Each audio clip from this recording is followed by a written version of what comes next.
ইনকিলাব মঞ্চের মুখপাত্র শরীফ ওসমান বিন হাদি হত্যার 2 আসামিকে গ্রেপ্তার করেছে পশ্চিমবঙ্গ পুলিশের special task force STF.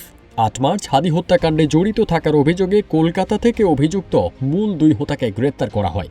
Police সূত্র জানায়, গ্রেপ্তারকৃতদের নাম রাহুল ওরফে ফয়সাল করিম মাসুদ এবং আলমগীর হোসেন। এই ফয়সালই হাদি হত্যার মূল অভিযুক্ত বলে দাবি করেছিল ঢাকা মহানগর ডিবি।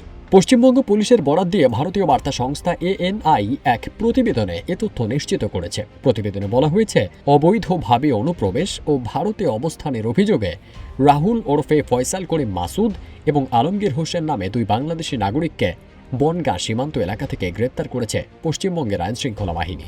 গ্রেপ্তারকৃতরা বাংলাদেশের জুলাই গণঅভ্যুত্থান পরবর্তী সময়ে গঠিত রাজনৈতিক সাংস্কৃতিক সংগঠন ইনকিলাব মঞ্চের শরীফ ওসমান হাদি হত্যাকাণ্ডের সঙ্গে জড়িত ছিল। হাদি জুলাই শহীদদের অধিকার রক্ষা ও আওয়ামী লীগ নিষেধাজ্ঞা আন্দোলন এবং ভারতীয় আধিপত্যবাদ বিরোধী সক্রিয় রাজনীতির জন্য আলোচনায় আসেন। 2025 সালের 12 ডিসেম্বর তিনি জুমার নামাজের পর ঢাকার বিজয়নগরের বক্স কালভার্ট এলাকায় গুলিবিদ্ধ হন এবং 18 ডিসেম্বর রাত 9:30টায় সিঙ্গাপুরে চিকিৎসাধীন অবস্থায় মৃত্যুবরণ করেন।